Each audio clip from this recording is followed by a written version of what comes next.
Bienvenidos a Radio Música y Cultura, mcradio.es. 24 horas de música, actualidad, literatura y poesía. Radio, música y cultura, mcradio.es.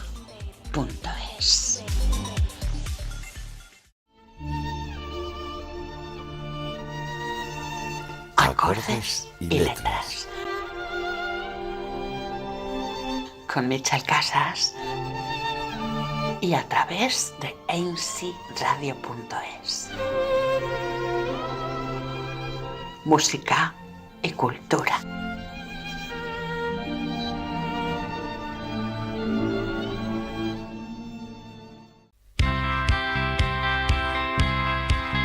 Bienvenidos a un nuevo programa de Acordes y Letras.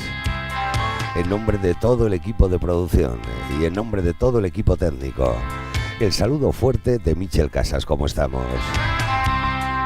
Estamos como siempre en Radio Música y Cultura, recordándote que lo puedes escuchar o también lo puedes ver a través del canal de YouTube de MC Radio. Vamos a conocer el sumario de hoy. Comenzaremos hablando con el periodista José Antonio Ponsetti. José Antonio acaba de publicar una novela llamada Vuelo 19. Recordéis aquel vuelo del 5 de diciembre de 1945 en el cual desaparecieron un montón de aviones y un montón de personas. Bueno, pues José Antonio ha estado investigando durante 5 años y acaba de terminar y de publicar esta novela, Vuelo 19. También estará con nosotros José Carlos Joff presentándonos su nuevo libro, Oriente. Y también estará con nosotros Fermín Solís. Fermín es el dibujante del cómic Buñuel en el laberinto de las tortugas, del que ya hablamos hace algunos programas en Acordes y Letras. Pues atención, porque también tenemos película de animación y Fermín nos va a hablar de la película, nos va a hablar del cómic y de muchas cosas más. En nuestro rincón del poeta, en nuestras cartas al anochecer, tendremos poemario a un querido poeta que ya ha estado con nosotros en Acordes y Letras, José Antonio Valle Alonso. José Antonio nos traerá su nuevo poemario, Fiebre en la huella. Y atención a nuestra presentación de hoy. Vamos a ver si adivináis el autor que estará hoy con nosotros y que acaba de estar hace unos días presentando su libro en Bilbao. Una novela en la que hay un personaje que se llama Juan José Millás. Es un mapa de Juan José Millás, pero no es el territorio de Juan José Millás. Se ve casi como si nos estuvieran oyendo a través del ojo de una cerradura, ¿no? Y eso es muy morboso. Eso produce mucho morbo. Producen este efecto de estar observando una vida sin que el observado se dé cuenta de que lo estás observando, ¿no? Efectivamente, Juan José Millás estuvo en el aula de cultura del Correo, acompañado por el periodista César Coca, presentando La vida a ratos, su nuevo trabajo. Todo esto y mucho más en Acordes y Letras.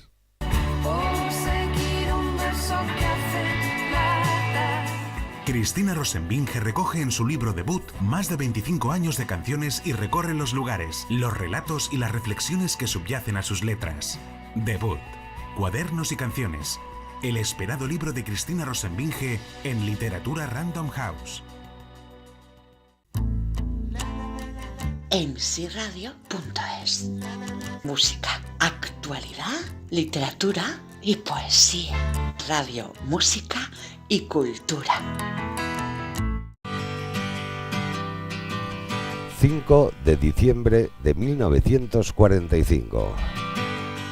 Esa es la fecha. Ese es el día en que desaparecen 5 aviones con 13 personas en el llamado vuelo 19. No se sabe absolutamente nada de ellos. Posteriormente y en el mismo día sale otro avión a buscarles. Otro avión con otras 14 personas que también desaparece. el llamado vuelo 19, y oficialmente todavía no se creía o no se conocía el Triángulo de las Bermudas, que fue a partir de 1950 aproximadamente. El periodista José Antonio Ponseti ha estado durante 5 años investigando este vuelo 19, esta desaparición, y qué es lo que pudo ocurrir allí. Los que tengáis ocasión, además de escuchar el programa, de verlo a través del canal de YouTube de NSYS Radio, veréis además un reportaje que se realizó con la historia del vuelo 19, veréis imágenes del Challenger, ya veréis por qué, veréis también imágenes de encuentros en la tercera fase, veréis por qué. Ahí lo tenemos, vuelo 19, nos lo cuenta su autor, José Antonio Ponseti. La aventura han sido 5 años de investigar sobre el vuelo 19, pero yo empecé al revés. Yo empecé buscando si alguien había sobrevivido al vuelo 19. Porque el 5 de diciembre de 1945, este es el que se ha catalogado como la primera gran desaparición del Triángulo de las Bermudas. Pero el Triángulo de las Bermudas, os tengo que decir que nace como tal en 1950, o sea, 5 años después de haber desaparecido el vuelo 19. El 5 de diciembre del 45 desaparecen 5 aviones, 14 hombres. Desaparecen quiere decir que no encuentran nada, pero nada es nada. Ni un trocito de aparato, nada. Esa misma noche empiezan a buscarles, desaparece otro avión más con 13 hombres, o sea, ese 5 de diciembre desaparecen 27 hombres en total y 6 aviones, pero el problema está que 21 días después, el hermano de uno de los desaparecidos recibe un telegrama que le dice, te están informando mal, estoy muy vivo, y firma con el sobrenombre que le llamaba de pequeño la madre a él. Con lo cual, el hermano dice, mi hermano está vivo. El hermano informa a las autoridades norteamericanas y le dice, oye, he recibido un telegrama de mi hermano y es de mi hermano. No es un supuesto. Hay que contar que, obviamente, las fuerzas norteamericanas que estaban buscando, que hacen la búsqueda más grande de la historia, con 300 aviones y casi 40 barcos, para no encontrar nada, se llevan la sorpresa de que no entra en la investigación este telegrama. Y mientras la familia dice que está vivo y los familiares piden que se investigue si ha podido caer o alguno de los aviones han podido caer en algún lado donde alguien haya sobrevivido, las autoridades norteamericanas no se lo creen. La novela está basada absolutamente en hechos reales. Me ha llevado 5 años. Mi primera intención no era hacer una novela como tal, sino que era hacer un relato real de qué pasó, cómo pasó, dónde están los fallos y dónde no están los fallos. Pero Gonzalo Albert, de la editorial, que consigue un primer guión, porque esto iba a ser un podcast. Él ve el primer guión, se queda impresionado y me dice, no, esto es una novela, esto es una historia, no, ni se te ocurra. Y es la clave, el telegrama, lo que nadie ha pensado en 74 años que podía ser verdad. Nadie se preocupó en buscar si alguien había sobrevivido. Todo el mundo se ha estado buscando al vuelo 19. Por el camino me ha tocado ir a ver a la familia de Paonesa, hablar con John Mayer, que ha sido uno de las personas que me ha ayudado. Era ex militar, insisto, trabajó para la CIA. El tipo hizo el cálculo a raíz de los números que hicieron los guardacostas para intentar encontrar al vuelo 19, todo eso durante los 5 días posteriores se busca. Él hizo el mismo cálculo, vientos, tormentas y dónde se habían podido quedar sin combustible y dónde podían haber caído. Él es el primero que les dice a la Marina de los Estados Unidos, ojo, porque a lo mejor 2 de los aviones cayeron en tierra, en mitad de los Everglades, que es el parque natural de pantanos grande del sur de la Florida, extensiones de kilómetros y kilómetros de puras bestias, porque hay caimanes, panteras, y que es territorio nativo, territorio de los Seminoles, y por eso no es tan fácil buscar por ahí, porque necesitas el permiso de los nativos para poder entrar. Yo personalmente, y sin desvelar nada del libro, yo creo que todo fue... todo lo que tenía que salir mal, salió mal. Todo fue un día de desastre absoluto por parte de la gente de tierra, de los mandos de este hombre y por parte del vuelo en sí. Porque el instructor del vuelo, que por cierto era compañero de George Bush padre durante la guerra y que George Bush padre estuvo hablando mucho tiempo de él, tuvo ahí un lío mental. Voy a dar un guiño más. 1986, despega de Cabo Cañaveral el Space Shuttle, el Challenger, explota, mueren los 7 astronautas. La NASA organiza la búsqueda de piezas más bestial que se ha hecho nunca para reconstruirlo y saber por qué explota y por qué mueren los astronautas. En esa búsqueda encuentran un avión. Ese avión lo identifican no como un Avenger, que era los del vuelo 19, sino como otro avión. John Mayer, de quien te he hablado antes, no le cuadran las cosas, organiza una expedición y lo saca del agua. Es un Avenger, pero está tan hecho polvo que no puede identificar el número de si era uno de los del vuelo 19. Hay aviones debajo del agua. La NASA sabe que hay aviones debajo del agua porque lo ha estado buscando para encontrar todas las piezas que necesitaban para reconstruir esa historia que fue una de las grandes tragedias. Spielberg abre encuentros en la tercera fase con el vuelo 19. Es el primer vuelo que se encuentra a mitad del desierto. ¡Están ahí todos! ¡Están todos!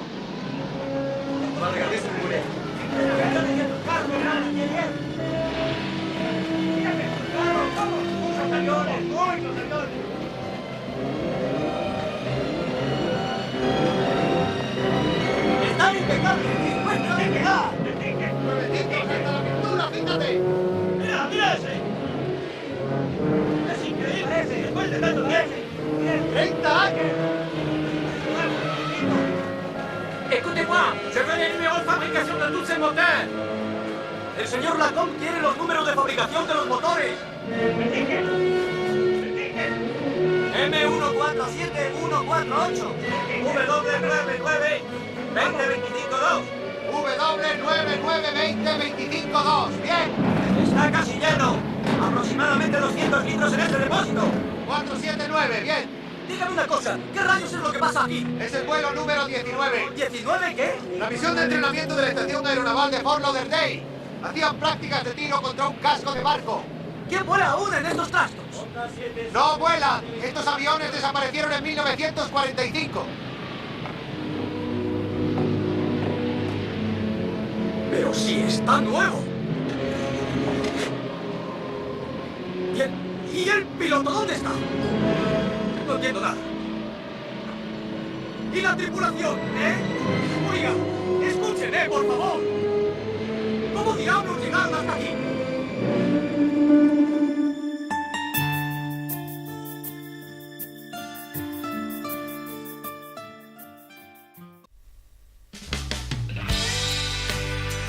De verdad que es apasionante.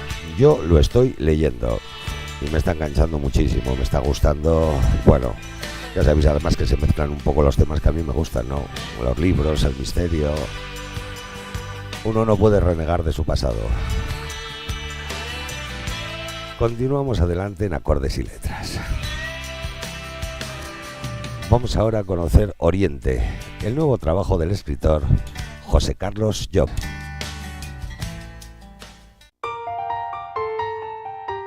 Hay libros que se imponen y este es el caso de Oriente, una novela flaubertiana, dice el autor, que habla de amor y de lenguaje. No hablo del amor que perdura, sino que hablo del estado del enamoramiento, del estado del desborde, de la pasión y sus consecuencias, es decir, del amor y sus devastaciones. Oriente cuenta la historia de un profesor universitario que tras morir su madre encuentra unas cartas y decide indagar en su pasado, entenderse a sí mismo a través de las historias de Ares. Pues lo hace porque quiere precisamente descubrir aquello que no ha tenido, quiere conocer aquello que no ha tenido, quiere saber de aquello que ha rechazado y está en una encrucijada de la vida que se da cuenta que está perdiendo el tren. Lo que pasa es que como su vida ha sido una sucesión de equivocaciones, también en la manera de conocer eso se equivoca. El enamoramiento cuando se acaba provoca un dolor que no mata, cuenta el protagonista, pero es un dolor que nunca se va.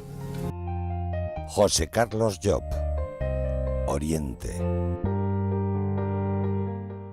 ¿Cansada de hacer dieta sin resultado? La dietista nutricionista Gabriela Uriarte te ofrece todos sus trucos en Sin Dieta para Siempre, la guía definitiva para tirar la báscula y cambiar tus hábitos alimentarios con comida real. Aprende a comer con Sin Dieta para Siempre, publicado por Vergara. Albert Espinosa. Lo mejor de ir es volver.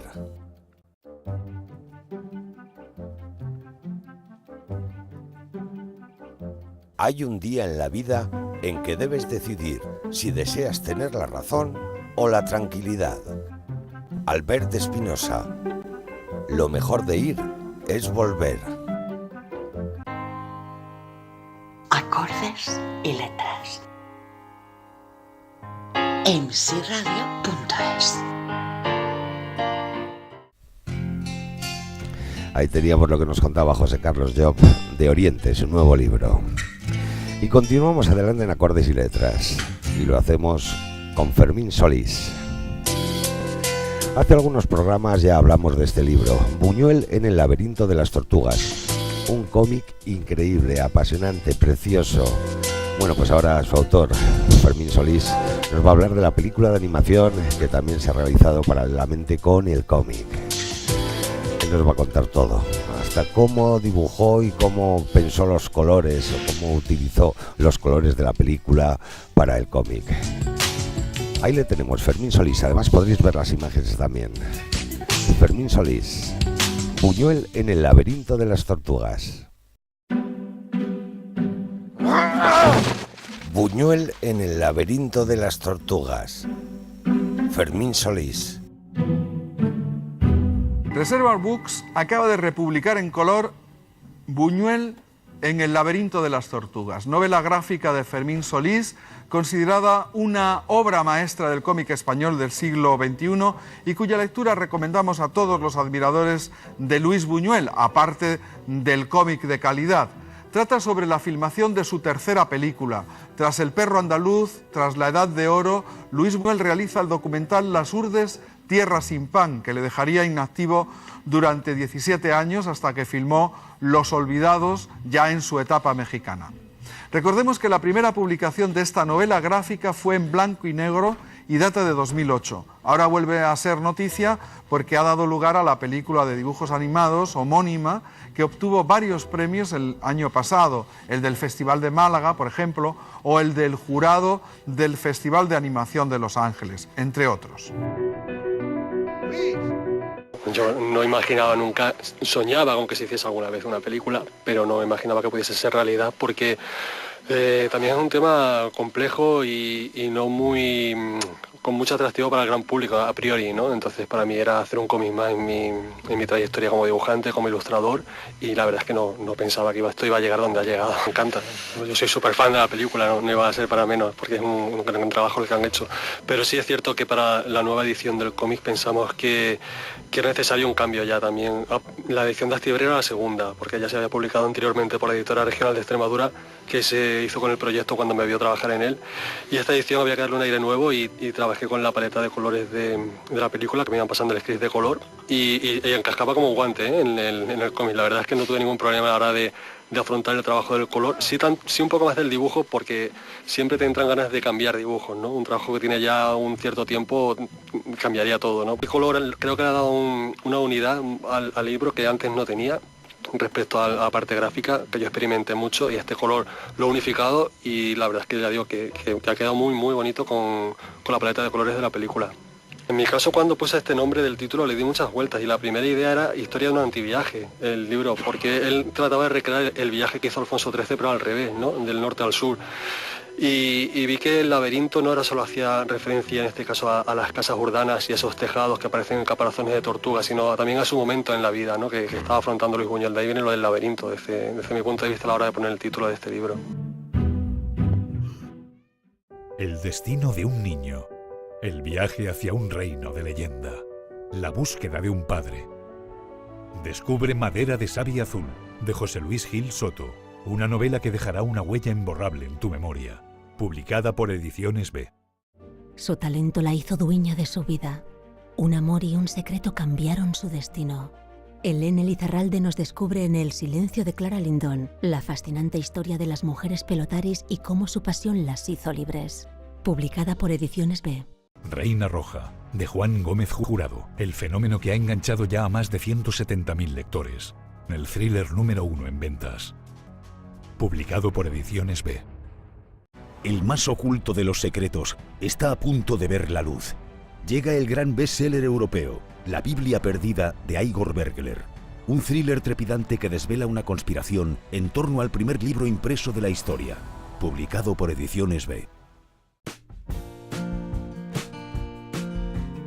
Radio, música y cultura. La radio que puedes ver. En msiradio.es.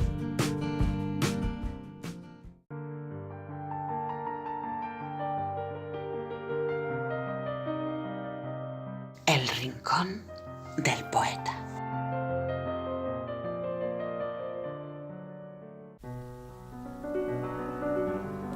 Entramos en nuestro rincón del poeta, en nuestras cartas al anochecer. Hoy tenemos poemario de un queridísimo poeta, José Antonio Valle Alonso. José Antonio acaba de publicar un nuevo poemario llamado Fiebre en la huella. Vamos a escuchar primero a José Antonio hablándonos de su poemario, además con esa forma tan especial que tiene de contarlo, de vivirlo. Me encanta escucharle a José Antonio, ya veréis. Y seguidamente escucharemos 3 poesías de este poemario. Fiebre en la huella. Cartas al anochecer.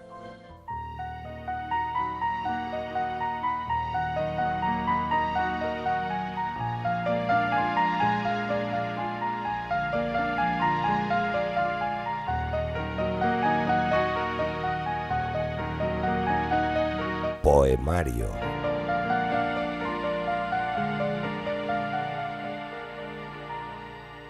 Narrador, Michel Casas. Fiebre en la huella. José Antonio Valle Alonso. Fiebre en la huella. Un halo metafísico, un poemario de reflexión sobre la propia existencia al paso de cada día, llegando hasta el principio de la memoria, haciendo el bagaje especial de los sentimientos de cada momento, de cada circunstancia. Estos momentos que arraigan más en los adentros del alma y terminan floreciendo en la retina del amor genérico, al abrigo de la palabra hecha poesía. Circunstancia que a veces remueve todas las entrañas y te encuentras en cualquier parte del camino ya andado y te traes al presente con los ojos de ayer viendo pasar la vida, fiebre del color del estado de ánimo, iris del amor en toda su extensión. Poesía compañera en mis andanzas por los corredores del alma, por los aleros del sueño en mi jardín de alturas, por los arroyos de la sangre varados en Villamor de los Escuderos, mi pueblo, por el camino aquel que empezaba, no sé dónde empezaba. Mi poesía yo no la explico nunca, porque creo que la poesía no se debe explicar. La poesía nace envuelta en un velo de intimidad, desnuda, sí, pero envuelta en un sutil velo sugerente. La poesía es luz, luz verdadera, sin necesidad de argumentarla, de dilucidarla. Comienzas a escribir dentro del sueño, hasta embriagarte en la contemplación, hasta el retorno de la propia existencia, ascendida hasta la aventura más allá del pentagrama del alma, donde se acorda el vuelo de la celebración, las campanas del recuerdo, el epicentro de la luz expansiva en palabra poética. La poesía, en el momento en el que llega al lector o al oyente, se hace a la temperatura emocional de cada uno y la hace suya a su medida, a su necesidad. Es más, el mismo poema recibido por la misma persona en distinto estado emocional lo percibe con distinta luz, la luz que en ese acto necesita. El poema llega siempre virgen para entregarse todo verdad. Igualmente el mismo poema para cada uno de todos es distinto en esencia, porque cada uno lo hace a la medida de sus sentimientos y, reitero, de su estado emocional.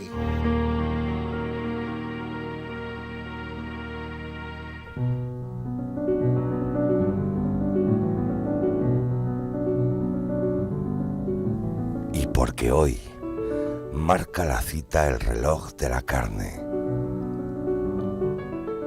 Y porque hoy, apenas un suspiro, y se enciende la voz de los jardines íntimos de tus ojos, dulces, color de sueño. Y has sonreído con la ternura en flor de la amapola, donde tus labios. Y porque hoy vuelve la ronda a pasar por tu puerta y se acerca hasta ti con un ramo de otoño para abrazarte. Y porque hoy te sabes en este día inmaculado del color del amor, floral de vida. Mientras, al otro lado del río, se oye el rumor del tiempo.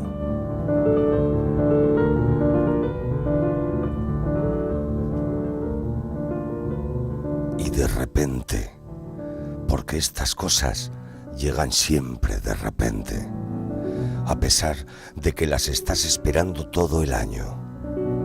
Anda, pero si ya estoy de vuelta.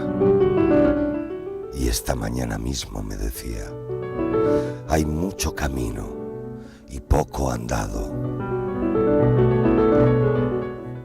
Pero ya ves, al fin llega la alegría de sentir que te llaman por tu nombre y te dicen, hola, ¿qué tal de nuevo? Y comenzamos la feliz andadura de sabernos donde el amor camina a nuestro paso. Y hay un búcaro de sueños florecido en el alma. Pero hoy hay un poco más. Hay una flor en el jardín de los astros, florecida en septiembre. Un día azul y malva y blanco.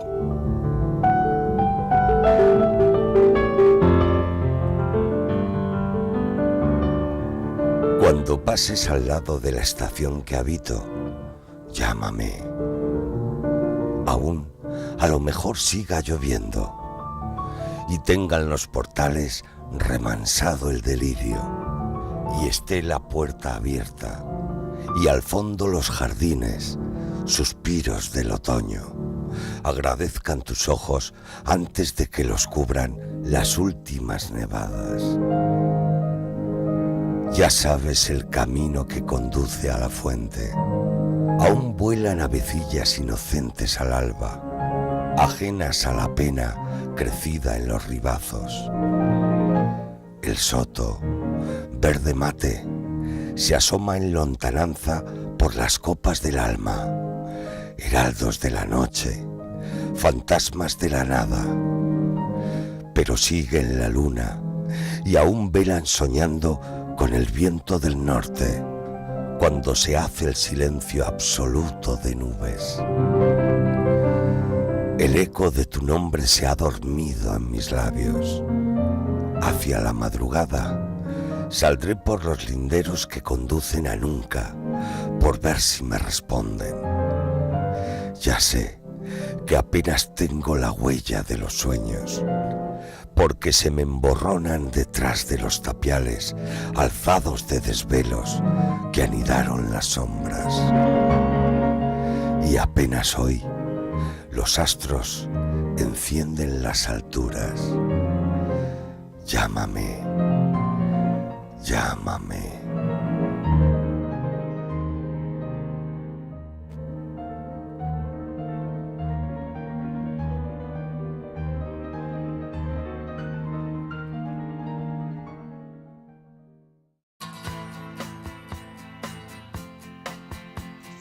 Radio, música y cultura.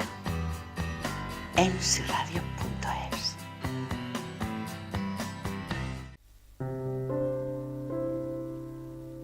Qué bonito, ¿verdad? Fiebre en la huella, el último poemario de José Antonio Valle Alonso. De verdad, yo os lo recomiendo, si tenéis oportunidad de leerlo, de verdad, haceros con él porque merece mucho la pena. No solamente leerle, sino escucharle. A mí me ha encantado escucharle a José Antonio hablarnos de este poemario, y sobre todo cuando nos dice cómo él presiente la poesía, que él no explica la poesía porque cada uno lo va a recibir de una manera distinta. Una misma poesía escuchada por varias personas en momentos distintos o en situaciones emocionales distintas puede significar una cosa u otra. Estoy totalmente de acuerdo contigo, José Antonio. Muchísimas gracias por haber estado con nosotros. Y siempre, siempre, siempre acuérdate que tienes aquí tu hueco en Acordes y Letras, en tu rincón del poeta. Y continuamos adelante. Vamos ahora con nuestro zapping de papel, en el cual vamos a recordar varios libros que ya hemos presentado en Acordes y Letras, pero que merece la pena recordar. Zapping de papel.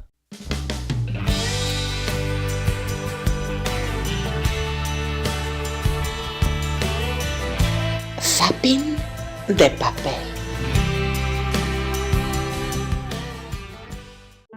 Regala la novela más recomendada, El bosque sabe tu nombre, de Alaitz Leceaga. Vive la emoción de una gran historia con El bosque sabe tu nombre, publicada por Ediciones B. Concebí el libro inicialmente como una especie de confesión, ¿no? Me interesaba el género de las confesiones y bueno, así como una especie de guiño autoirónico me parecía interesante hacer una especie como de relato de culpas, ¿no? De todas esas pequeñas complicidades con violencias estructurales que de pronto, haciendo una especie de recorrido vital a mis 30 años, me daba cuenta de que podía haber cometido. Posteriormente me di cuenta de que me interesaba más dar el salto, ¿no? Pasar de la culpa individual a un relato que aspirara un poquito más a lo colectivo y bueno, como el propio título dice, cambiar de idea, el libro traza un poco una evolución. Cambiar de idea. Aisa de la Cruz.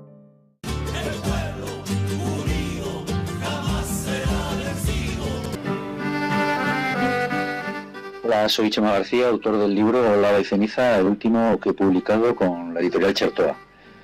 Este libro habla de la revolución sandinista, de su devenir en estos últimos 40 años y además recoge un apartado muy importante sobre la solidaridad del pueblo vasco hacia esta revolución, sobre todo en la década de los años 80 del pasado siglo. El libro incluye 3 reportajes y 12 y media de entrevistas a personalidades muy destacadas del país, tanto en el ámbito político como en el social, económico y cultural, con opiniones muy diversas y que reflejan un caleidoscopio de posturas ideológicas, algunas complementarias, pero otras también extremadamente opuestas. Lava y Ceniza. Chema García Paredes.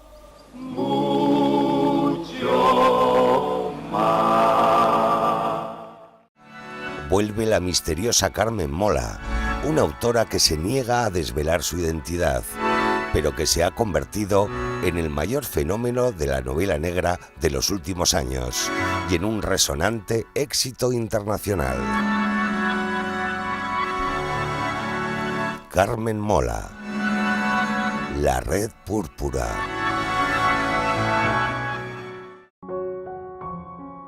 Es mucho más duro.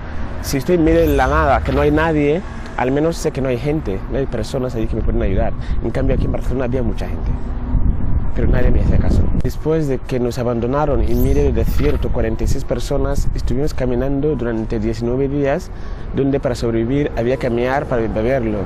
Yo creo que el punto más difícil es cuando iba viendo cómo morían tus compañeros y tú había que sacar fuerzas de donde sea para seguir. Solo la agonía de pensar que en 2 minutos caeré en la agua, en 2 minutos moriré, te lo prometo que esta agonía te mata antes. Es mi obligación compartir la suerte, esta misma suerte que he tenido con los más necesitados. El gran error del sector de la cooperación es justamente alimentar la barriga de las personas. Si me invitas a comer un día, lo único que estás haciendo es saciarme el hambre para un único día. En cambio, si me alimentas la mente, me estás saciando el hambre para más de 100 años. Viaje al país de los blancos. Ousmane Umar.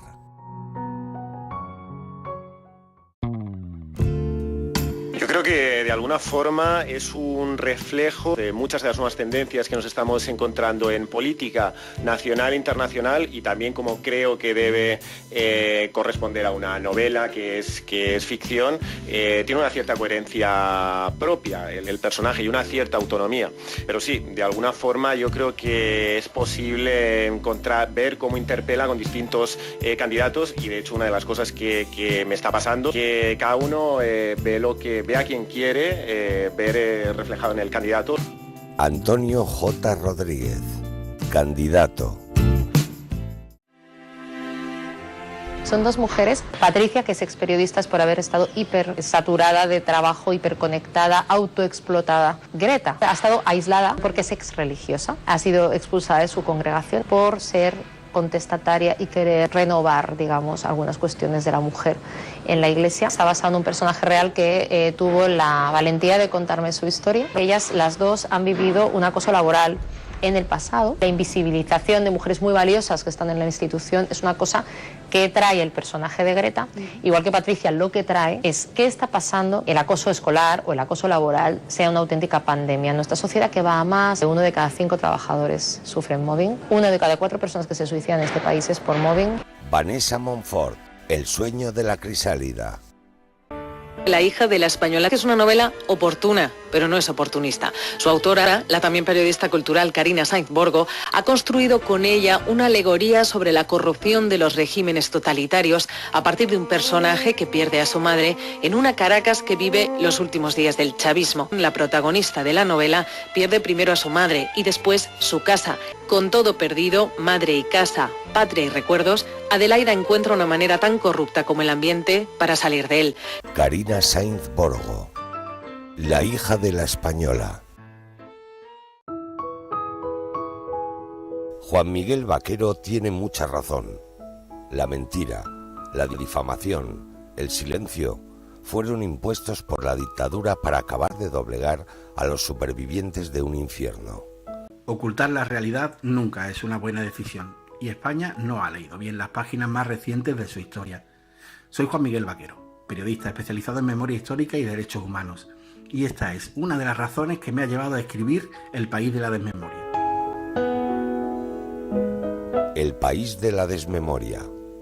Juan Miguel Vaquero. Destruir la memoria es perder España. Suena a caspa, a retrógrado, a fascismo incluso. La historia es algo... a ver el futuro. No se dan cuenta de que sin historia no hay futuro. España es un estado en demolición. Nosotros, los españoles. Nuestra cultura, nuestra vileza. Y eso es derechas e izquierdas.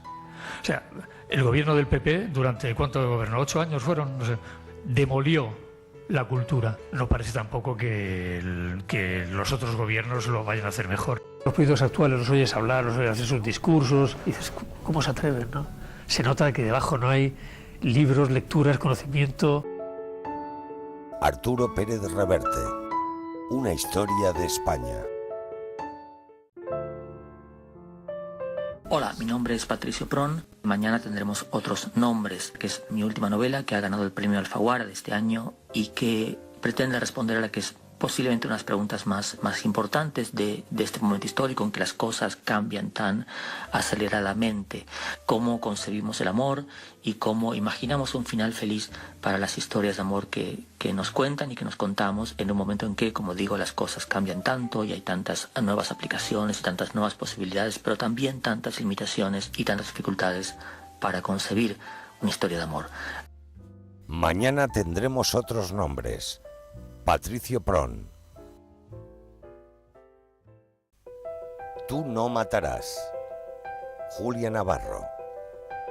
Todos huimos de nuestro pasado. Algunos encuentran su futuro. Porque ningún hombre vuelve a ser el mismo después de quitar la vida a otro hombre. Tú no matarás. Julia Navarro. Es el gran tema de los próximos 20 años, porque hay una revolución silenciosa de la que mucha gente no se percata, pero que nos va a afectar absolutamente a todos, porque las máquinas inteligentes, las computadoras inteligentes, los robots van a reemplazar cada vez más de nuestros trabajos. Andrés Oppenheimer, sálvese quien pueda.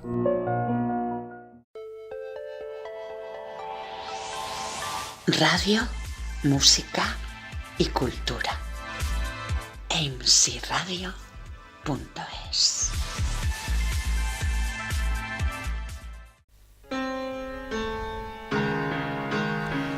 Y entramos ya en la parte principal de Acordes y Letras.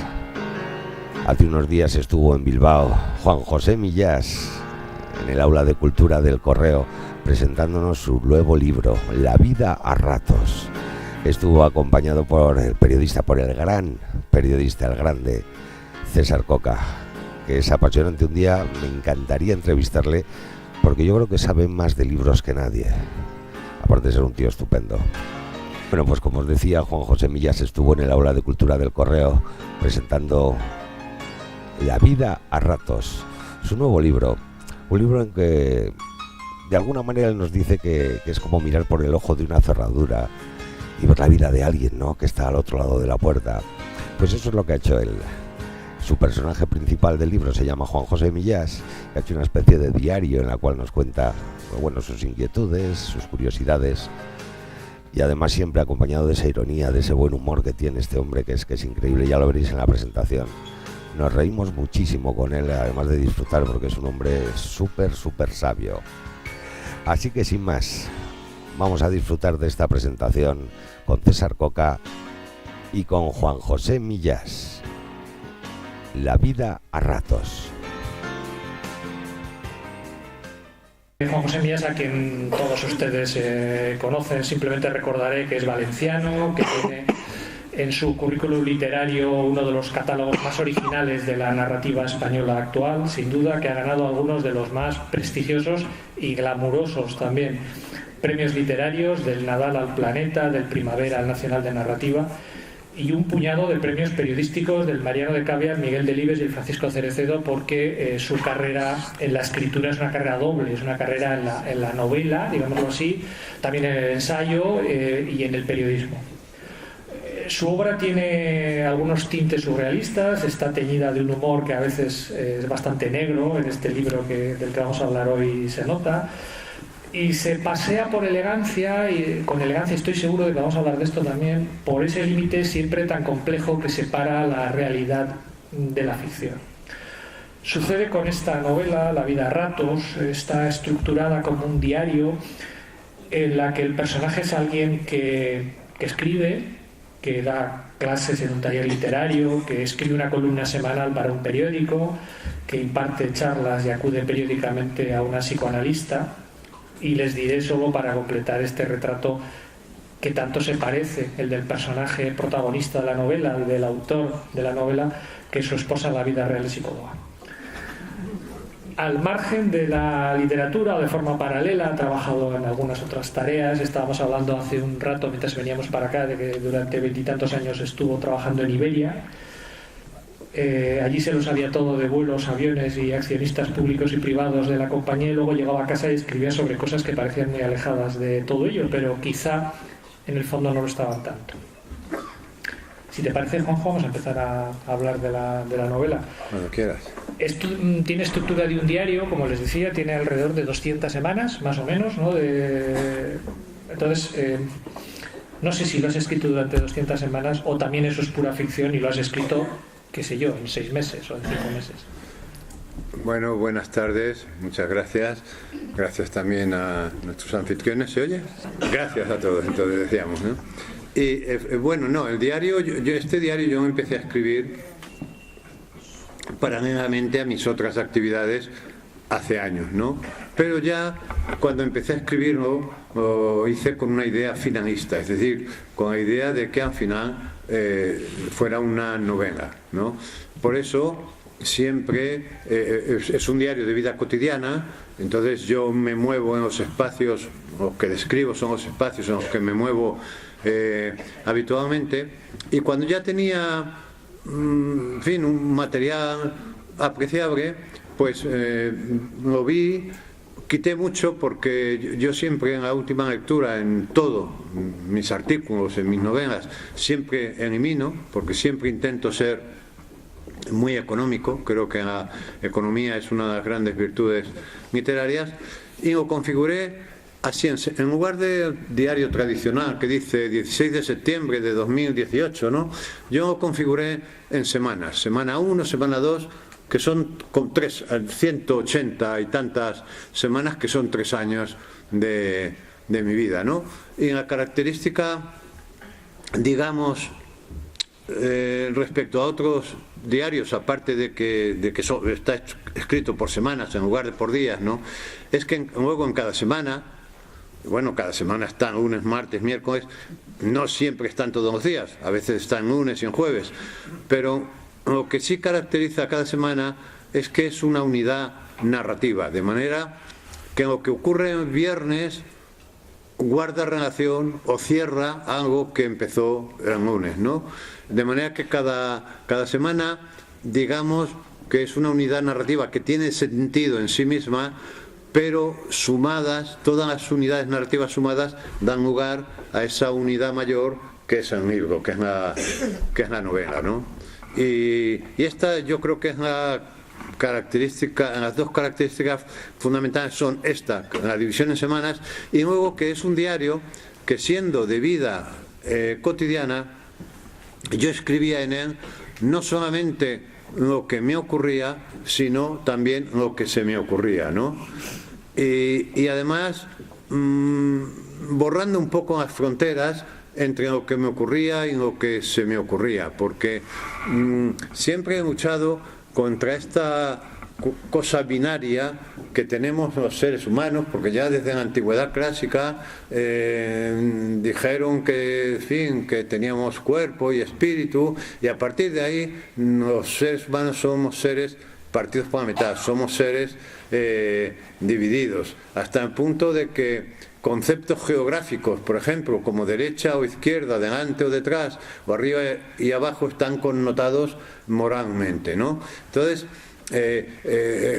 ponemos fronteras en todo, decimos aquí, hasta aquí llega el sueño, aquí empieza la Virginia, y a mí me gustaba la idea de confundir todo eso un poco, es decir, que de manera que yo creo que coloco al lector en una situación que es parecida a la que nos ocurre cuando nos despertamos. Cuando nos despertamos, estamos un tiempo, yo estoy mucho tiempo porque he practicado, pero estamos un tiempo con un pie en el sueño y otro en la vigilia, ¿no? Que es un estado muy placentero, pues es eso que yo creo que los técnicos llaman el ensueño, y es un estado muy placentero porque es muy creativo, porque los materiales del sueño todavía están frescos y se introducen en los de la vigilia, mientras que en los de la vigilia se introducen en el sueño, y entonces la frontera se rompe. Y yo he practicado mucho este estado de ensueño, y entonces quería colocar un poco al lector en ese estado, es decir, que no tuviera por qué quedar clara la frontera entre lo que me ocurría y lo que se me ocurría, porque además en lo que se nos ocurre forma parte también de la realidad. Pensamos que eso no es la realidad, del mismo modo que pensamos que los sueños no son realidad, y los sueños son realidad también, forman parte de la realidad, y no solamente forman parte de la realidad, sino que yo creo que la conforman. Es decir, que lo que pensamos, lo que nos pasa por la cabeza, tarde o temprano llega a la realidad. Yo esto se lo digo muchas veces cuando voy a dar charlas a institutos, se lo digo a los jóvenes, ¿no? Les digo, hombre, para que este vaso o esta botella se convirtieran en objetos materiales, tangibles, primero tuvieron que ser un fantasma en la cabeza de alguien. Si no hubieran sido un fantasma en la cabeza de alguien, no se habrían convertido luego en objetos materiales, ¿no? Por eso hay que llevar mucho cuidado con lo que se piensa, por eso hay que llevar mucho cuidado con lo que se nos ocurre.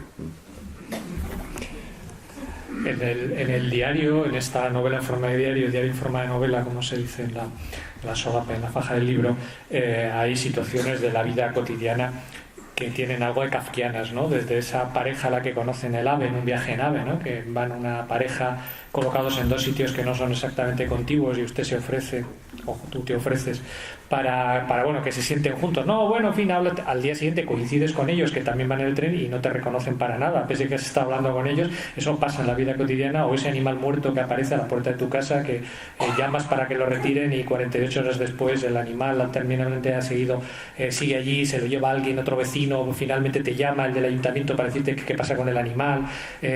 Kafka sería un escritor realista, en realidad, porque esto es absurdo, todo lo que pasa, y sin embargo sabemos qué pasa, sabemos que en la vida estas cosas absolutamente absurdas suceden de continuo. Sí, suceden de continuo, lo que pasa es que no las vemos. No las vemos, o nos arreglamos la vida para no verlas, ¿no? Porque nos inquietan, porque crecer, en definitiva, es un poco... crecer consiste en fingir que entiendes, ¿no? Este es el mensaje que mandamos a los niños, ¿no? Ya sabemos que la vida es absurda y es incomprensible, pero tú finges que entiendes, ¿no? Y esto va a ser de repetirse, ¿no? No de un modo tan brutal, pero sí se les dice. Pues llega un momento en que nos relacionamos fingiendo que entendemos, ¿no? Y entonces olvidamos lo que de misterioso hay en la existencia, ¿no? Yo cuento, a propósito de esto, una anécdota que a lo mejor ya en Bilbao ya la he contado, porque me impresionó mucho, ¿no? Porque estando un día en Galicia, me estaban haciendo una entrevista a un periodista, y él me decía: oiga, usted es que entra una mosca por la ventana y ya tiene resuelto el artículo. Y lo decía un poco en tono de acusación, ¿no? O sea, y ella se refería a un artículo que yo había publicado poco antes, en el que contaba un asunto realmente portentoso.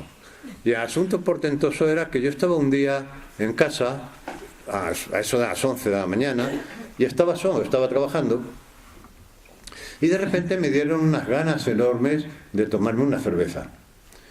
Cosa rara, porque yo no bebo por la mañana, a las 11 de la mañana muchísimo menos, ¿no? En fin, pero bueno, el caso es que, bueno, rechacé la idea, pero la idea regresaba, y cuanto más fuerza la rechazaba, con más fuerza volvía, de manera que yo empezaba a ver dentro de mi cabeza anuncios de cerveza abriéndose, soltando esa especie de espuma o de humo que sale de la cerveza, y ya decidí que el único modo de resolver aquella situación era tomarme una cerveza, porque si no...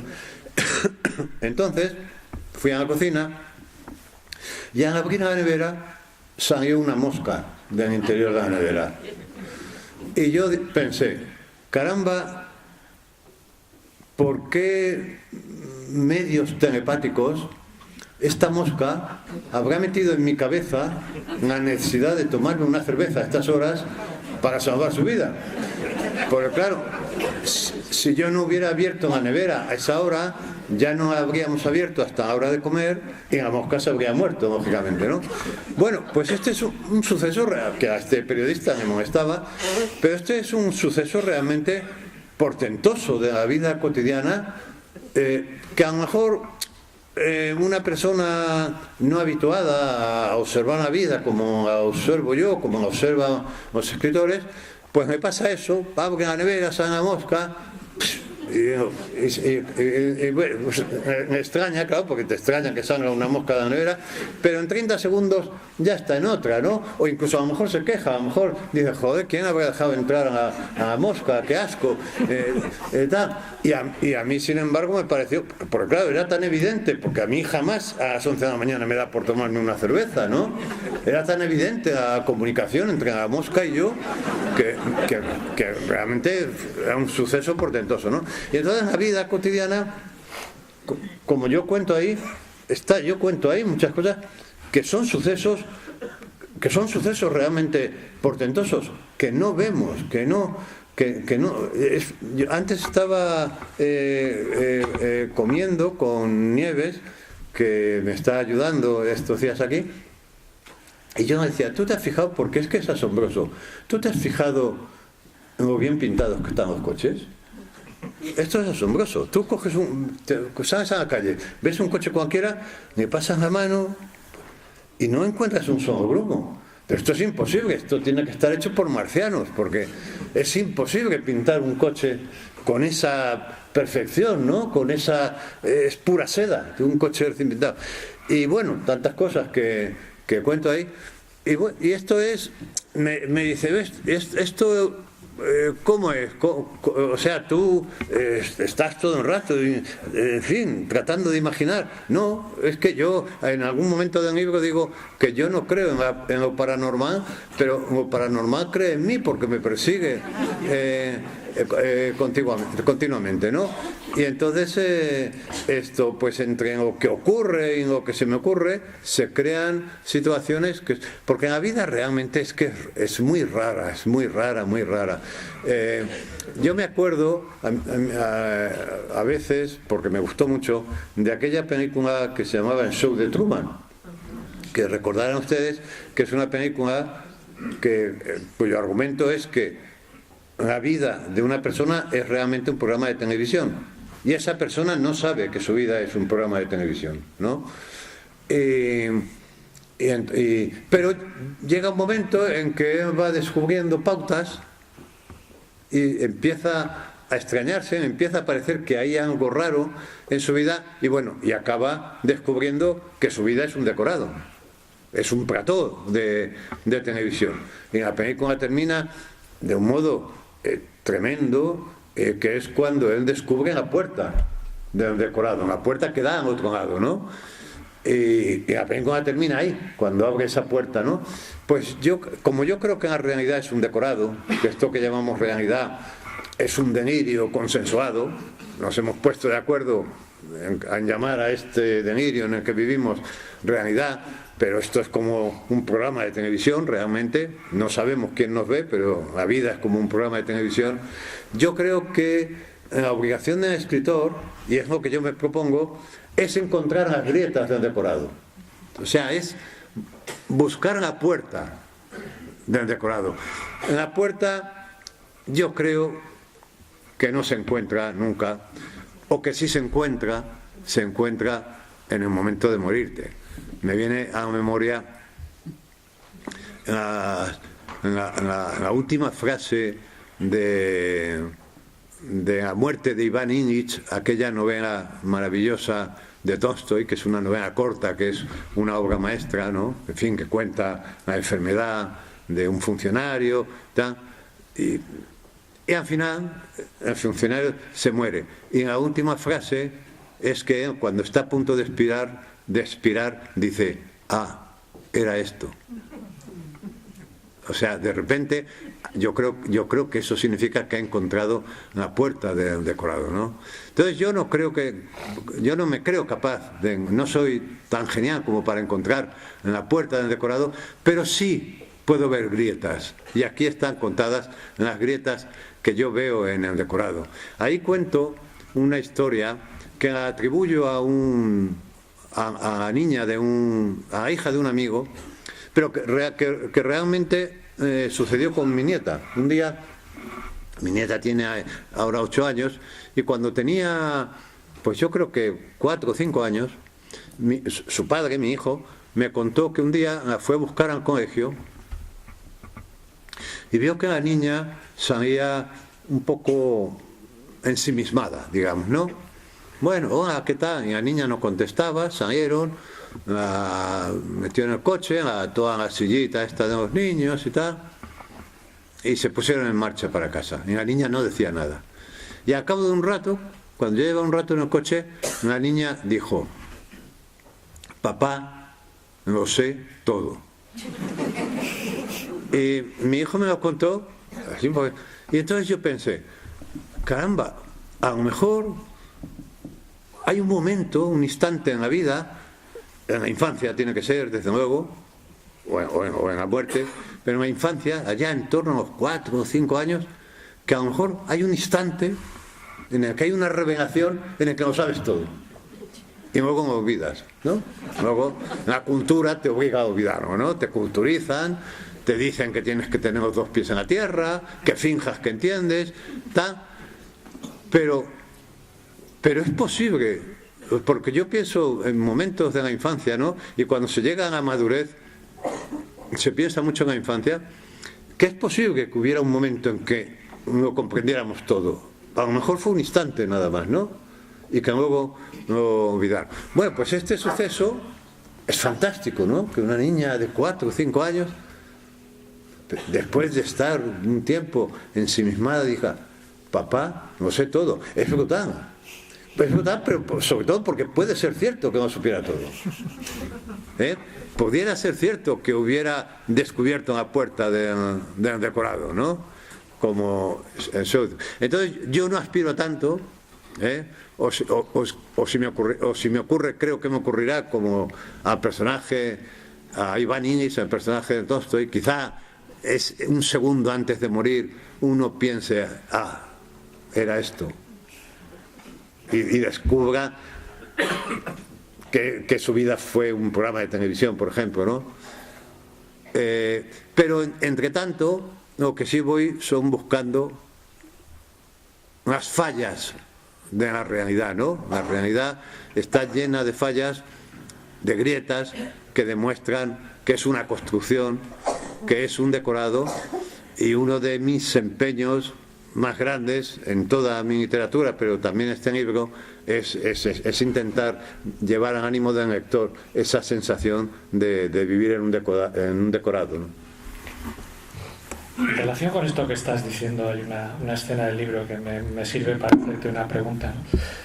Hay un momento que cuenta, no los estoy destripando nada porque es una novela en la que, como con esa estructura de diario, en realidad no tiene un argumento como tal, ¿no? Ni un misterio que resolver así de hay un crimen ni nada de eso. Hay un momento en el que el personaje principal tiene que ir a una cita y llega tarde porque se ha estropeado el limpiaparabrisas de su coche en un día de lluvia, ¿no? Y decide, lo que la regla en eso, decide que solo va a conducir en los días que no llueve. Entonces, cuando se lo dice a su mujer, dice, le parece que es una disculpa, dice, pero es verdad, ¿no? ¿Te crees que me lo he podido inventar? Y dice tu mujer, tú sí.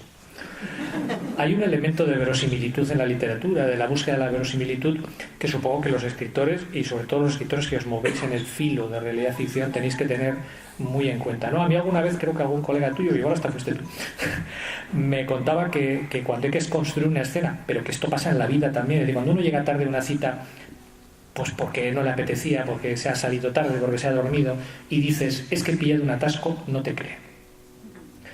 Pero si dices, no, a ver, es que iba con una anciana de 96 años en el ascensor se ha quedado parado entre dos pisos, hemos tenido que llamar a los bomberos, han venido 6 ambulancias, todo es mentira, te lo acabas de inventar, te lo creen. Es decir, que la verosimilitud juega necesariamente con los elementos más disparatados. Los elementos disparatados, oníricos, dan verosimilitud a un relato que lo cotidiano no se lo da.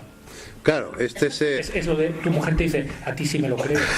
Lo de que solo conoces en los días que no llueve. No, es que esto me ocurrió. Porque claro, a cualquiera se le ocurre que se le estropee cosas del coche, que el coche se pare, que tengas que llevar. Pero a nadie se le ocurre que pueda fallar en limpiaparabrisas. O sea, yo, fíjate, con la edad que tengo, ya he tenido varios coches y jamás se me ha estropeado un limpiaparabrisas. Y de este coche se me estropeó un limpiaparabrisas. En un día de lluvia. En un día de lluvia, intensa. Yo iba al taller de escritura, donde doy clases de escritura creativa, y al principio pensé, no pasa nada, pensé yo, porque cuando se forme una película uniforme de agua, ya veré, o sea, no veo ahora porque estás bien. Y entonces, pero llegó un momento en que pues llovía mucho, en que la capa de agua era tan gruesa que lo veía todo deformado, ¿no? Había un efecto lupa ahí deformado, y ya decidí que era un peligro seguir conduciendo así y dejé el coche aparcado. Y como a mí me da mucha pereza las cosas prácticas, pues decidí que solamente conduciría los días que no lloviera, claro.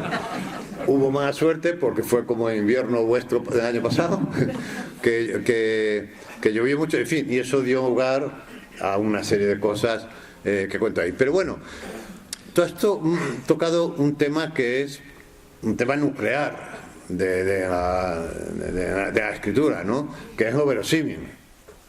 Es decir, la realidad no tiene nada que ver con la ficción, en el sentido de que en la realidad todo lo que sucede es azaroso. Nadie lee en periódico una noticia del periódico y dice, ¡buah! Esto no me lo creo. No, porque hay un pacto entre el lector del periódico y el periódico, según el cual lo que cuenta ahí ha sucedido. Es decir, que si cuenta que a un señor le ha caído una teja en la cabeza y le ha matado, no dices, ¡buah! Esto es increíble, ¿no? Te lo crees. Pero te lo crees porque en la realidad tiene a su favor el hecho de haber sucedido. Y por lo tanto, no te planteas. Ahora, cuando tú lees un relato, una novela, un cuento, ahí sí te puede pasar que no me lo creo. Yo de hecho abandono muchas novelas o muchas series de televisión porque dejo de creérmelo, digo no me lo creo. Y es bastante frecuente que en los talleres de escritura llegue un alumno o una alumna, escriba un texto, cuente una historia y le digamos, oye, esto es increíble, esto es inverosímil, ¿no? Y que te conteste en su defensa, pues me ha pasado. Como si el hecho de que lo que ocurre sea trasladable mecánicamente a la literatura. Y no es trasladable mecánicamente. Hay cosas en la realidad que son tan increíbles que no las puedes trasladar, las tienes que metamorfosear. Es decir, que aquí se da una cuestión realmente curiosa, ¿no? Y es que la escritura es una representación de la vida. La escritura cuenta la vida. Pero la escritura y la vida son dos territorios autónomos. Es decir, son dos territorios que tienen leyes absolutamente diferentes. En la vida todo es azaroso, todo sucede, pero no sabemos por qué sucede ni en qué momento va a suceder. Naturalmente creemos que la vida es producto de la planificación, porque es muy difícil vivir con la idea de que vivimos dependientes del azar, ¿no? Pero en la vida todo es azar. Sin embargo, en un relato, todos los elementos que lo componen tienen que jugar un papel, como todos los elementos que componen la maquinaria de un reloj tienen que jugar un papel. Sería absurdo que preguntáramos a un relojero, oiga, ¿y esta ruedecita del reloj antiguo, claro, para qué sirve? Y nos dijera, es de adorno. No, porque en un reloj, el objetivo del relojero es que diera la hora y que ocupara poco espacio, es decir, que fuera económico, ¿no? Y como efecto secundario, la maquinaria de un reloj es bella. Esto es muy curioso, ¿no? Bueno, pues en un relato ocurre lo mismo. En un relato todos los materiales tienen que estar al servicio del relato. Si tú a un relato le quitas un material y el relato no se resiente, pues es evidente que ese material sobraba, ¿no? Entonces lo que es creíble en la vida no es lo mismo que lo que es creíble en la literatura, ¿no? Que ese ejemplo que has puesto del taller de literatura es una escena del libro, ¿no? La chica que escribe una historia de antropofagia que tú le dices es increíble y dices, pues es verdad, ha ocurrido, ¿no? Efectivamente, pero eso también afecta a las fronteras entre el sueño, antes decías, ¿no? Que lo que sueñas también forma parte de la realidad, entre el sueño y la realidad, efectivamente, que el escritor debe manejar con sabiduría la dosis exacta, supongo, ¿no? Para que eso, el resultado, no solamente sea atractivo, sino que sea creíble. Claro, efectivamente, y además, claro, a veces cuando tú me explicas esto, dices, bueno, es que más increíble es que una calabaza se convierta en carroza y unos ratones en caballos, como sucede en la Cenicienta. Pero claro, es que en la verosimilitud depende de la lógica interna. Es decir, que en el cuento de la Cenicienta eso es creíble. Entre el pacto que existe entre el lector y el texto, eso en ese texto es creíble porque responde a la lógica interna de ese texto, ¿no? Pero luego hay... yo recuerdo, por ejemplo, un texto de una alumna hace tiempo que contaba que una mujer llegaba a su casa y por la noche, después del trabajo, y se abría la nevera, cogía algo, se preparaba algo de comer y tal. Y el texto estaba muy bien, eran como 3 primeras páginas esto, y lo que nos contaba era como las rutinas de una mujer que vivía sola, ¿no? Y entonces, de repente, había un punto y aparte, había un cambio de párrafo, y decía, y entonces escuchó a la puerta de la casa y llegó su marido. Y decía, hombre, pero si esta mujer vive sola, ¿cómo va a llegar su marido? Y entonces ella decía, yo no he dicho que viviera sola. Digo, no, has hecho algo peor que decirlo, lo has expresado.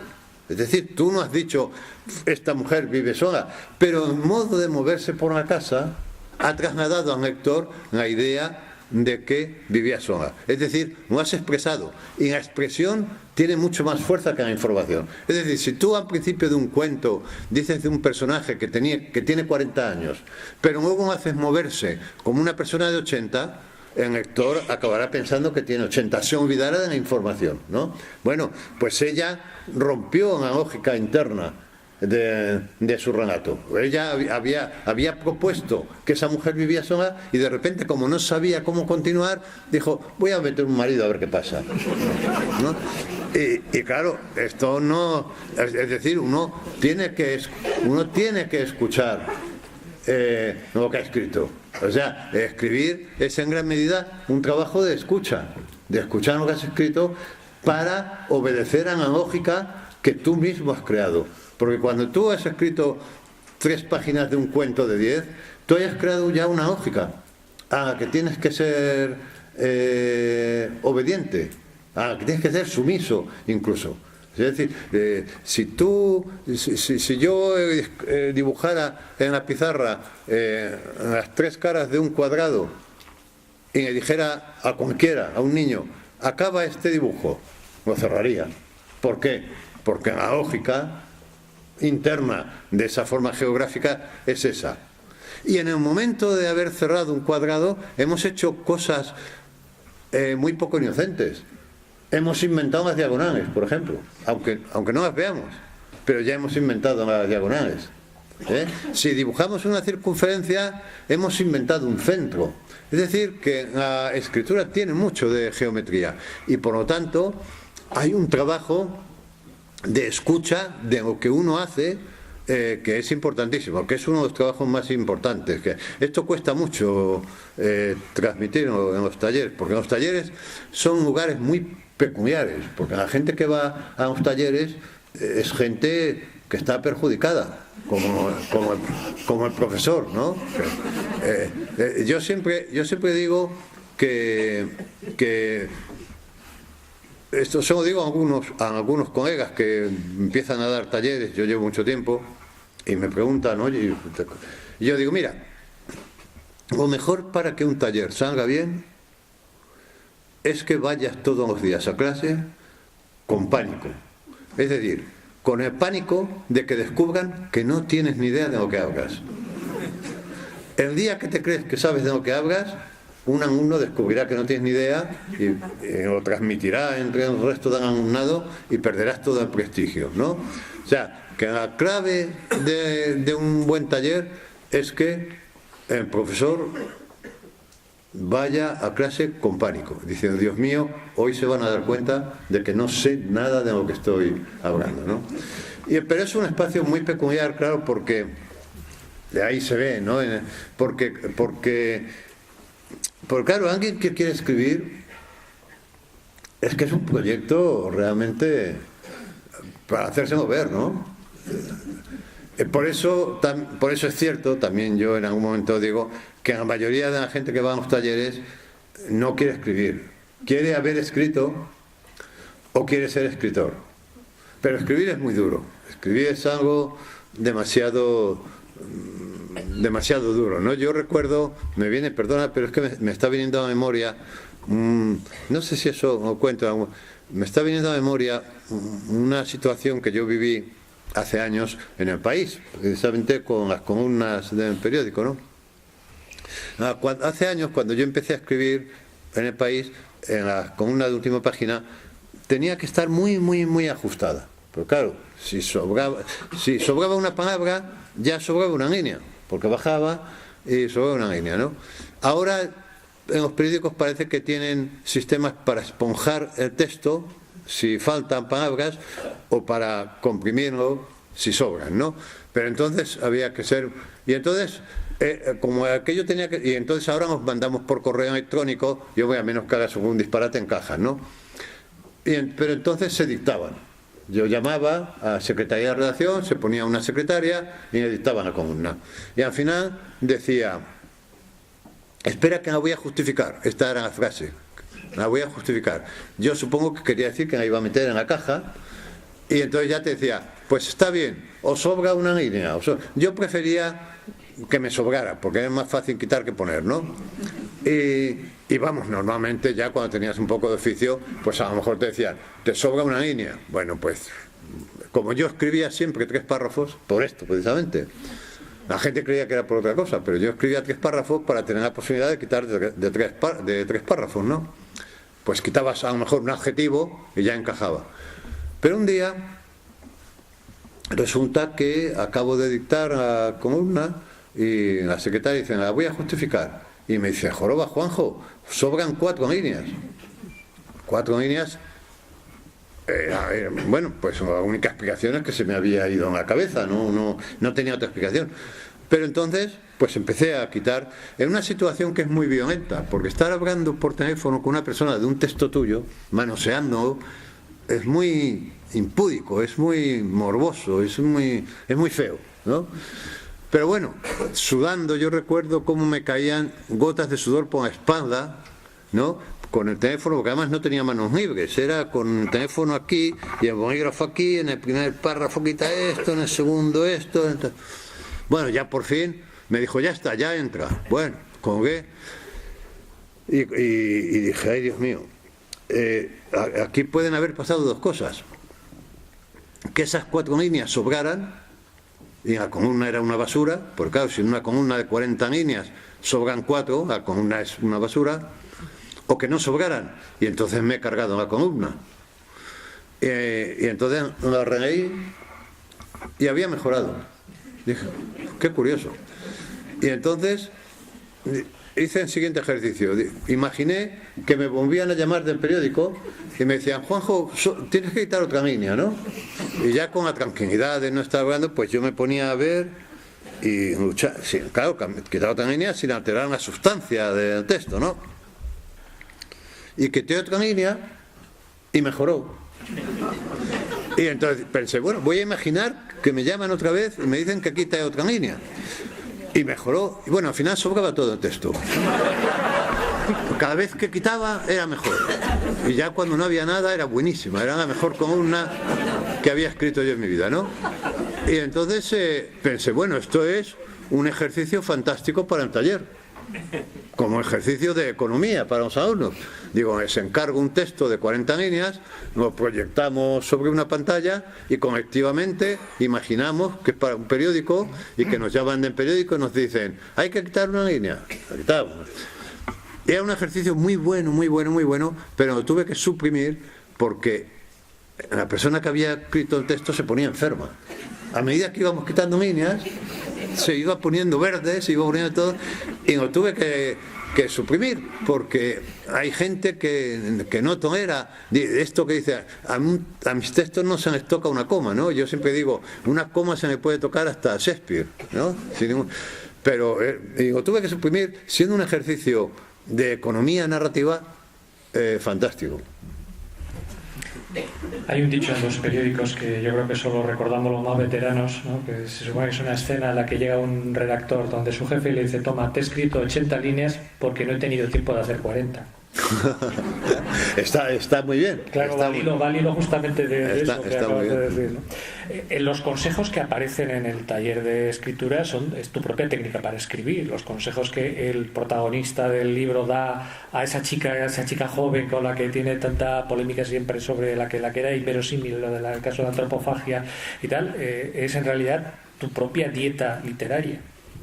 Bueno, es eso, y hay también algo de caricatura, ¿no? De lo que es un taller, porque ya digo que un taller es un sitio muy peculiar, porque todos los que estamos allí estamos perjudicados, quiero decir, porque ya el hecho mismo de querer ser escritor o de querer escribir ya implica un déficit, ¿no? Es decir, y luego, claro, es que va gente de todo tipo. Yo cuento ahí una anécdota de realidad, que es real, de un alumno que tuve que iba a taller para aprender, porque quería escribir la mejor novela de Stephen King. Yo dije, pero me escribe una novela tuya. Dice, no, yo quiero escribir una novela de Stephen King, pero que sea la mejor, además. Entonces, bueno, pues entonces, y claro, son situaciones muy delicadas, porque porque la gente es muy sensible, pero la gente es muy sensible sobre todo para el hecho de escribir. La escritura ha tocado un lugar romántico entre las artes que es muy extraño, porque nadie se molesta si tú me dices no sabes pintar, pues tú dices, pues no sé pintar. O si no sabes componer sinfonías, pues no sé. Pero si tú me dices a alguien no sabes escribir, eso no tengo perdón nunca. Pero aunque sea una persona por cuya cabeza no haya pasado la idea de escribir jamás, o sea, tú vas mañana al mercado donde compres y me dices a tu carnicero, tú no sabes escribir, y te da con una panetilla de cordero en la cabeza. Es decir, la gente, pero cuando digo la gente digo es toda la gente, o sea, todo el mundo, la gente se cree que no escribe porque no tiene tiempo. Lo cual es sorprendente, porque es como si nos encontráramos con gente que piensa que no es neurocirujana porque no tiene tiempo, ¿no? Bueno, pues la gente cree que no escribe porque no tiene tiempo, pero que si se pone, y de hecho mucha gente dice, cuando me jubile o cuando se jubilan, vean lo duro que es eso, ¿no? Entonces a la literatura ha tocado esa cosa romántica. Es habitual, por ejemplo, que te pregunten, pero esto de ir a un taller sirve para algo. Y digo, pero hombre, jamás me haría esta pregunta a un músico, a alguien que quiere ser músico y se matricula en el conservatorio, o a un pintor que quiere ser pintor y se matricula en Bellas Artes. Nadie me diría, oye, pero esto de ir al conservatorio sirve. Nadie me diría eso. Y sin embargo, te dice, pero esto de ir a un taller de escritura sirve. Oye, vamos a ver, a escribir se aprende, porque no nacemos sabiendo escribir, ¿no? Bueno, pues si a escribir se aprende, todo lo que se aprende se puede enseñar. Por lo tanto, sí sirve. Pero lo raro es que haya que explicarlo. O sea, ¿por qué esto de la escritura esto nos perjudica mucho a los escritores? Porque esta es la única actividad, por ejemplo, en la que te llaman por teléfono, coges y te dicen que es de una biblioteca de un pueblo de Ciudad Real que quieren que vayas a dar una conferencia el martes que viene. Y dan por supuesto que no te tienen que pagar, y que además el martes, que es día que da. Yo recuerdo una historia que conté en una columna de un día que estaba yo solo en casa, yo siempre estoy solo en casa, y habíamos llamado a fontanero porque se había estropeado la cisterna del retrete, me parece. Y bueno, abrí, yo seguía lo mío, pero cada poco venía a molestarme. Venía a decirme, oiga, ¿no tendrá una junta de goma de estas? Que por no ir a coche, decía, por no ir a coche. Yo cogía la caja de herramientas, buscaba, tenga usted. Y a rato venía, oiga, ¿no tendrá un destornillador de estrella por no ir al coche? El destornillador de estrella. Ahí me daban ganas de decir, oiga, ¿usted no tendrá un adjetivo? Bueno, el caso es que el hombre iba y venía pidiéndome cosas todo el rato, ¿no? Y en un momento, en una de esas idas y venidas, me dijo, oiga, ¿usted es escritor? Digo, sí. Dice, ¿me importaría verme un currículum que he hecho que voy a echar para la Renault, para trabajar? Digo bueno, y entonces dijo, voy al coche por él. O sea, entonces fue al coche y vino con el currículum. Y se fue a arreglar en la cisterna. Y yo eché un ojo al currículum, y el currículum era un desastre. Era, en fin, un desastre narrativo y ortográfico, ¿no? Y nada, pues lo rehice y tal. Y ya llega el hombre y dice, ¿ya acaba?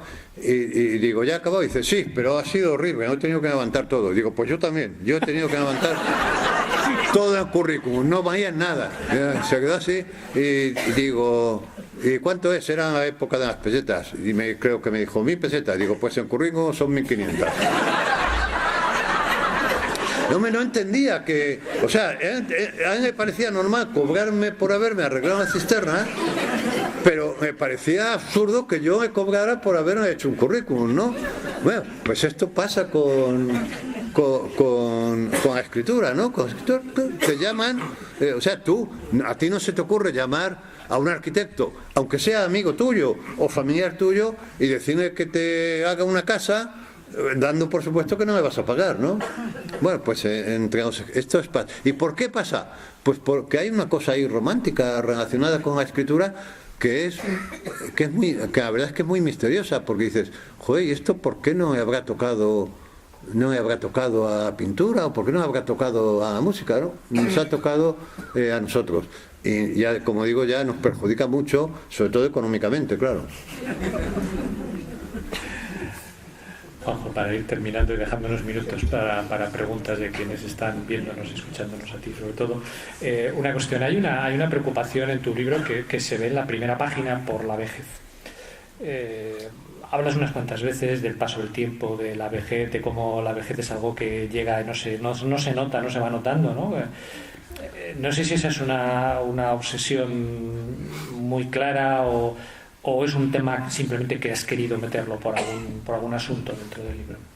Bueno, en realidad el diario empezó, luego se convirtió en otra cosa, pero empezó con la idea de decir, porque yo lo empecé a escribir, lo digo en la primera entrada, con 67 años. Y ya yo decía, bueno, ya oficialmente yo ya soy viejo, de acuerdo a lo que dice la Seguridad Social, ¿no? Decíamos, yo no me sentía viejo, yo salía a caminar, os digo, y yo mi percepción interna, la percepción interna mía era la de un muchacho, cuando por yo salgo a caminar y voy muy deprisa, pero claro, luego veo la impresión que doy a los demás, ¿no? Y cuando me veo en el espejo, claro, o cuando me encuentro con un amigo de estos que hace tiempo que no ves, y cuando se va piensas que estropeado está, ¿no? Pero claro, te das cuenta que no habrá pensado lo mismo de ti, ¿no? Cómo ha envejecido este. Y entonces la idea era, en principio dije, voy a observar la vejez, así como con una lupa, ¿no? Y voy a ir contando qué es esto de envejecer, ¿no?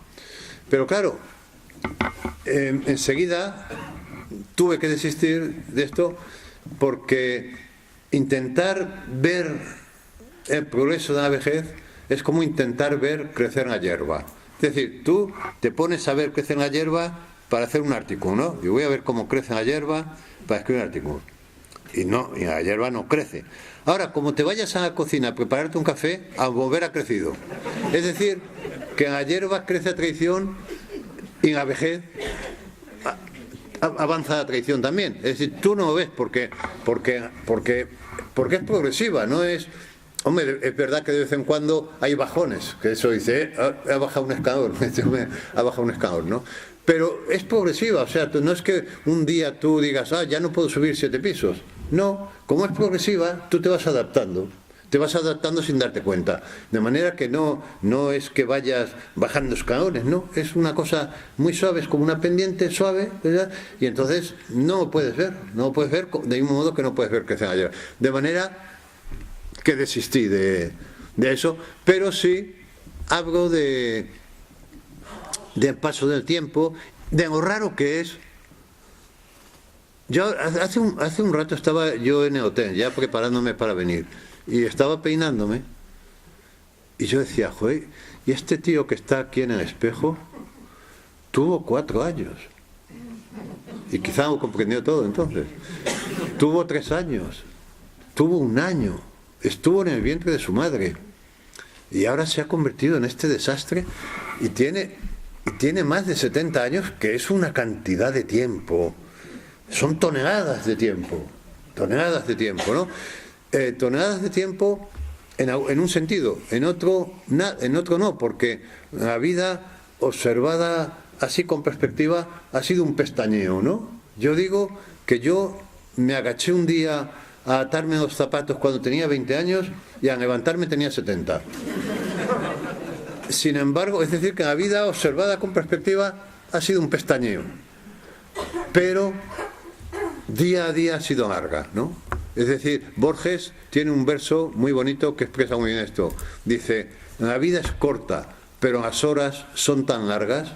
Claro, uno empieza a pensar, cuando nacieron los niños, cuando los llevabas a un médico, cuando los llevabas a urgencias, porque había dado una fiebre alta, cuando tal, ¿verdad? Y así hora a hora, la vida ha sido larguísima, ¿no? pero en conjunto, mirad así. Y entonces yo que sí intento contar es la extrañeza que produce la vejez, sobre todo porque yo cito mucho las primeras líneas del diario de John Cheever, que es un libro maravilloso y que es un diario de la madurez, de la vejez. Y en las primeras líneas dicen, en la vejez, dicen la madurez, o en la traducción en la que yo he leído dice, en la madurez hay misterio, hay confusión.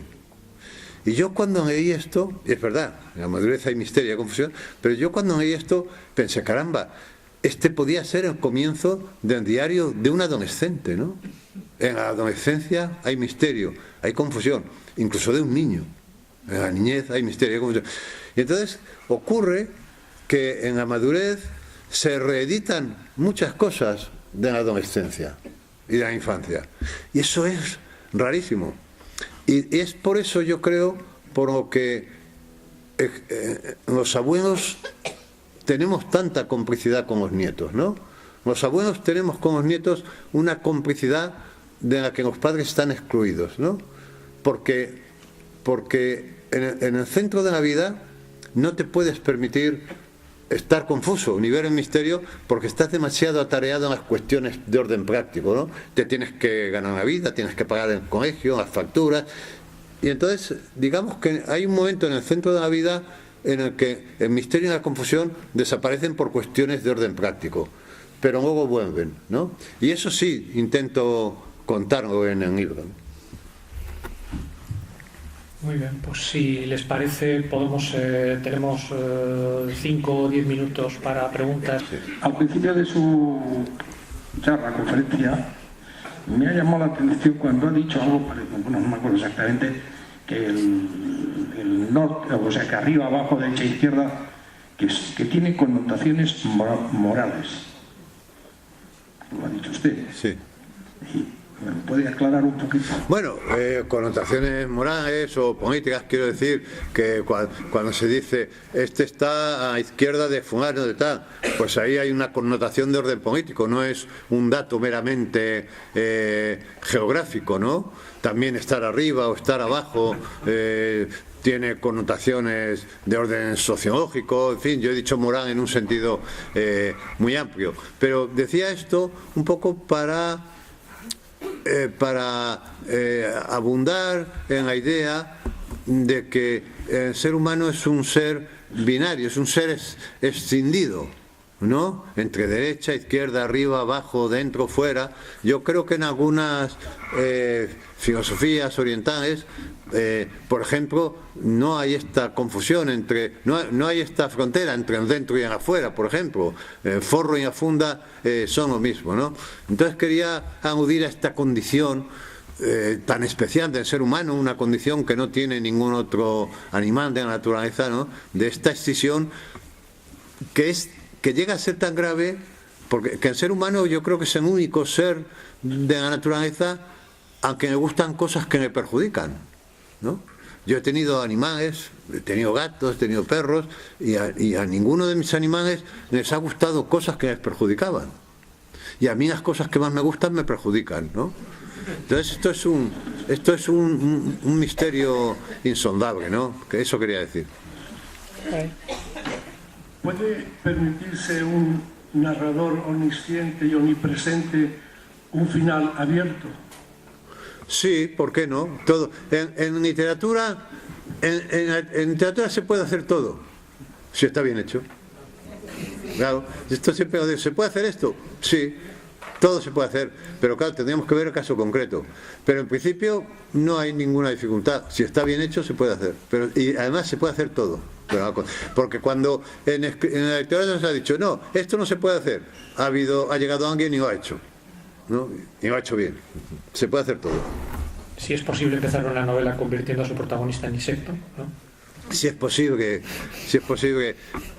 comenzar una novela convirtiendo a un personaje en insecto y salir bien, porque claro, el comienzo de la novela de Kafka es brutal pero está a un nivel que dices, bueno, ¿cómo sale de esta? Mira, yo a Metamorfosis la reneo una vez al año, por lo menos, porque siempre me pregunto, ¿cómo hizo? ¿Cómo salió de esta? Esa escena final en la que ya el bicho ha muerto y sale en la familia y es un día de sol y a la hija le han empezado a crecer los pechos. Y dices, pero ¿cómo ha pasado de una situación a otra con esta naturalidad, es fantástica, esa novela es fantástica en todos los sentidos, ¿no? Yo quería preguntarle a ver si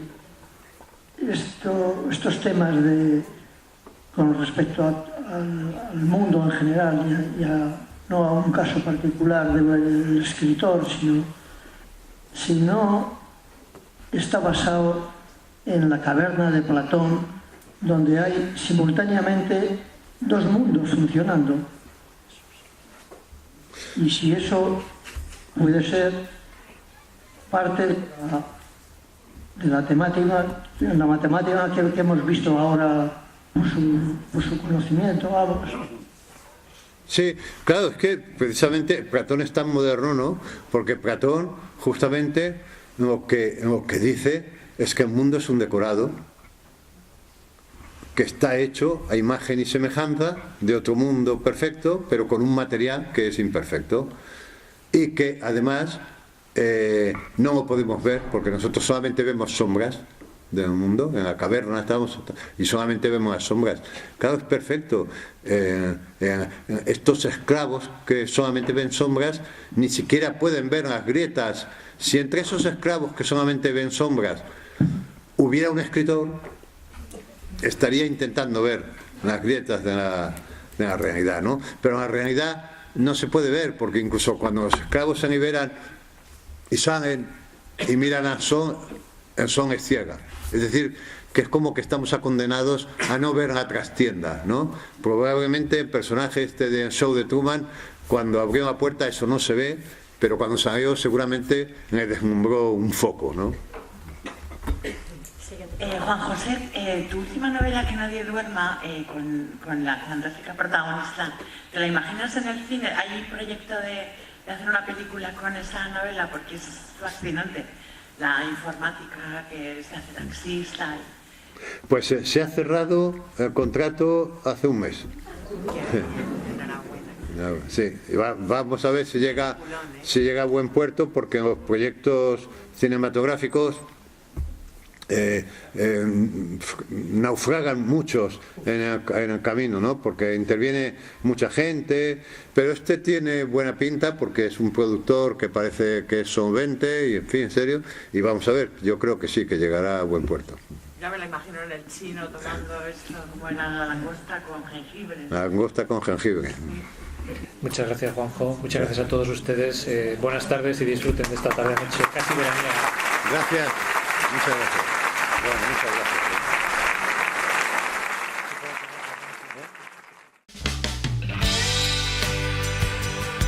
Estoy seguro que os ha gustado la presentación de Juan José Millás, ¿verdad? Es que es un hombre divertidísimo. Yo estoy seguro que os habéis reído mucho con él, con esas anécdotas que solamente él sabe contarlas de esa manera. Y ese mirar por la cerradura que él dice, en el cual, pues podemos fisgar de alguna manera la vida de otra persona, que en este caso es Juan José Millás. Muchísimas gracias, Juan José, muchísima suerte con este libro. Muchísimas gracias a César Coca, un gran periodista y una gran persona a quien también me gustaría entrevistar a mí algún día, ¿eh? César, a ver si un día nos ponemos de acuerdo y podemos charlar tú y yo, porque yo creo que sabes de libros más que nadie. Lo dicho, esto ha sido todo por hoy en Acordes y Letras. En nombre de todo el equipo de producción y en nombre de todo el equipo técnico, el saludo fuerte de Michel Casas. Gracias y hasta pronto. Y gracias por estar.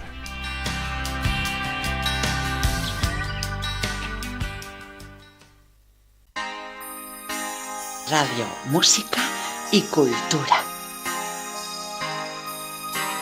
En siradio.es.